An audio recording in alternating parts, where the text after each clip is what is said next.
High to all, this is Shiva. Welcome to tiger rule YouTube channel.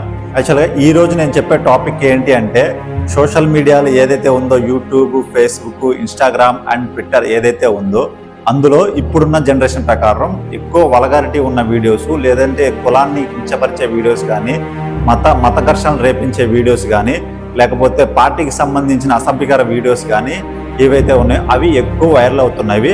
ఇలాంటి వీడియోస్ని మనం ఎలా కంట్రోల్ చేయాలనేది మన దగ్గర ఒక మంచి సొల్యూషన్ ఉంది. అది మీ అందరికీ తెలుసు, బట్ మీరు అలా చేయరు.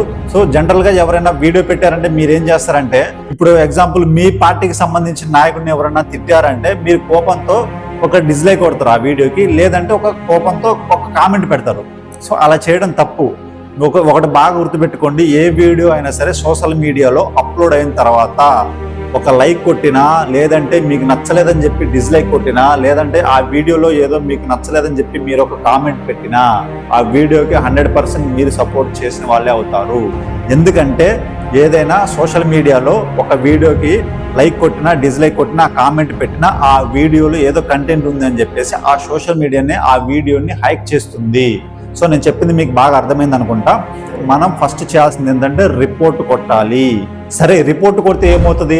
ఓకే, మీకు నచ్చని వీడియో ఏదైనా ఉంది అంటే దానికి ఫస్ట్ రిపోర్ట్ ఎలా కొట్టాలి, లేదంటే ఆ వీడియోని తగ్గించడానికి, ఆ వీడియో వైరల్ అవ్వకుండా ఉండాలంటే ఎన్ని రిపోర్ట్లు కొట్టాలి, వీడియోకి రిపోర్ట్లు కొట్టిన తర్వాత ఎంత టైం తర్వాత ఆ వీడియో అనేది ఆపేస్తారు అనేది మనం ఈ వీడియోలో క్లియర్గా తెలుసుకుందాం. ఇప్పుడున్న జనరేషన్ ప్రకారం సోషల్ మీడియాలో హల్చల్ ఎక్కువ, మంచి కంటే చెడు ఎక్కువ వైరల్ అవుతుంది.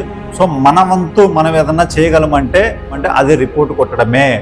రిపోర్ట్ కొట్టడం వల్ల యూట్యూబ్ అనేది వీడియోని ఏదైనా సరే, ఏ సోషల్ మీడియా అయినా సరే, రిపోర్ట్ వచ్చింది అంటే ఆ వీడియోని ఫస్ట్ స్క్రీనింగ్ చేస్తారు. ఒక ఎగ్జాంపుల్, యూట్యూబ్ లో రిపోర్ట్ ఎలా కొట్టాలో మీకు క్లియర్ గా ఇదిగో ఈ వీడియోలో చూపించాను, చూడండి ఒకసారి దయచేసి. ఫ్రెండ్స్, ఈ వీడియోలో కనిపిస్తుంది లైక్, షేర్, ఇట్లా ఆప్షన్స్ అన్ని కనిపిస్తున్నాయి. చివరికి రండి రిపోర్ట్ అనే ఆప్షన్ ఉంది, క్లిక్ చేస్తే మీకు ఇక్కడ కొన్ని ఆప్షన్స్ వస్తాయి. ఇందులో ఏదో ఒక ఆప్షన్ ఆ వీడియోకి సంబంధించింది మీరు సెలెక్ట్ చేసుకోవాలి. సెలెక్ట్ చేసుకుని క్లిక్ చేయండి. ఎగ్జాంపుల్ ఒకటి హార్మ్ఫుల్ అని, అక్కడ మనం ఏదైతే వీడియో కొట్టామో దానికి సంబంధించిన డిస్క్రిప్షన్ అయితే ఏదో ఒకటి ఇవ్వాలి, కామెంట్. అది హజార్డసా లేకపోతే హార్మ్ఫుల్ అని వీడియోలో ఉన్న ఇష్యూ ఏంటో టైప్ చేసి ఇక్కడ రిపోర్ట్ కొట్టండి. చాలు. రిపోర్ట్ ఎలా కొట్టాలో చూసారు కదా, జస్ట్ అలా రిపోర్ట్ మీద క్లిక్ చేస్తే అది రిపోర్ట్ వెళ్ళిపోద్ది. ఫస్ట్ మీరు ఎప్పుడైతే రిపోర్ట్ కొట్టారో ఆ వీడియో అనేది ఖచ్చితంగా ఆటోమేటిక్ గా రివ్యూకి వెళ్తుంది.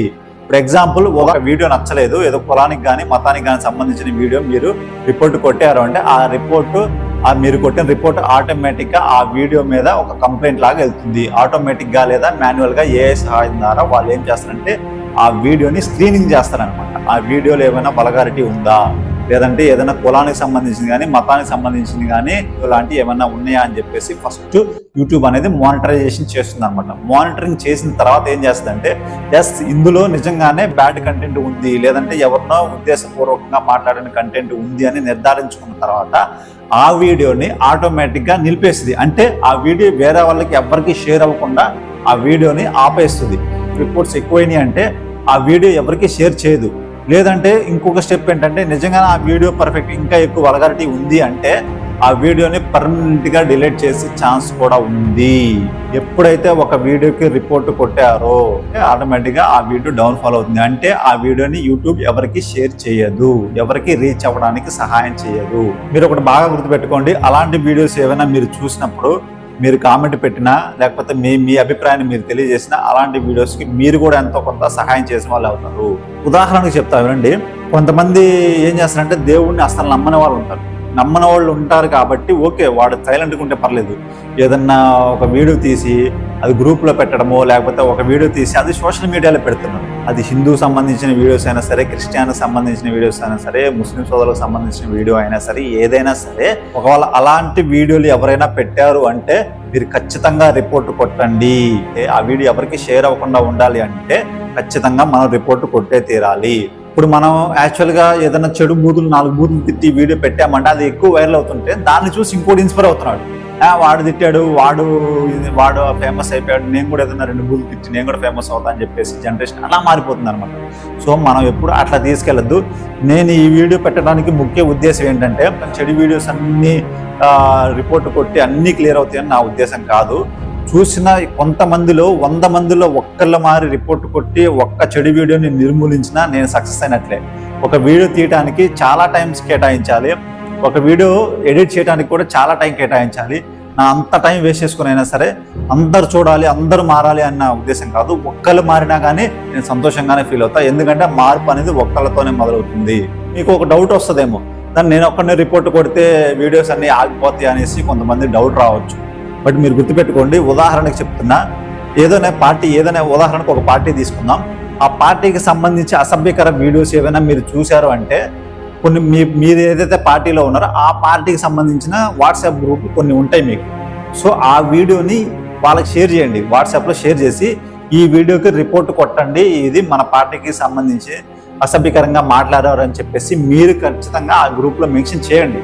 అట్లా మెన్షన్ చేయడం వల్ల గ్రూప్లో చాలా మంది ఉంటారు కాబట్టి ఆ వీడియోని పూర్తిగా చూసి రిపోర్ట్ కొట్టారు అంటే పక్కాగా అది డౌన్ఫాల్ అవుతుంది.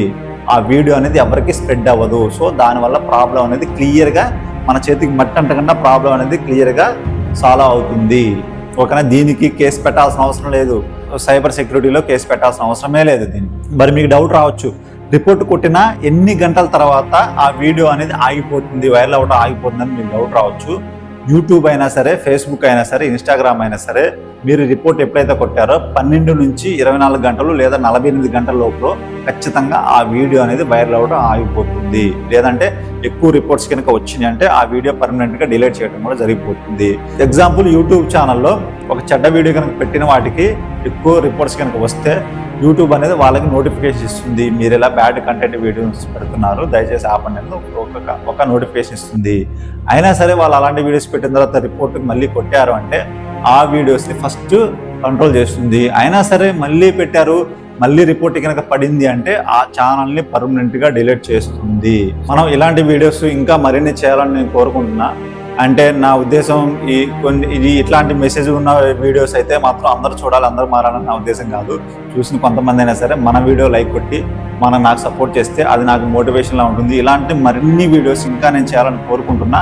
అది మీ సపోర్ట్తో, మీ బ్లెస్సింగ్తో. ఫ్రెండ్స్, నా వీడియో మీకు నచ్చినట్లయితే లైక్ చేయండి. అండ్ మీ అభిప్రాయం ఏదైనా ఉందంటే కింద కామెంట్ సెక్షన్లో కామెంట్ చేయండి. లేదంటే ఈ వీడియో మీరు ఎవరికైనా షేర్ చేయాలి, మీరు ఎవరికైనా తెలియపరచాలి, ఇట్లాంటి మంచి విషయాన్ని తెలియపరచాలనిపిస్తే ఈ వీడియోని 10 మందికి షేర్ చేయండి. ఇది మనం మంచి వీడియోనే కాబట్టి మనం షేర్ చేద్దాం. Thank you for watching. Bye.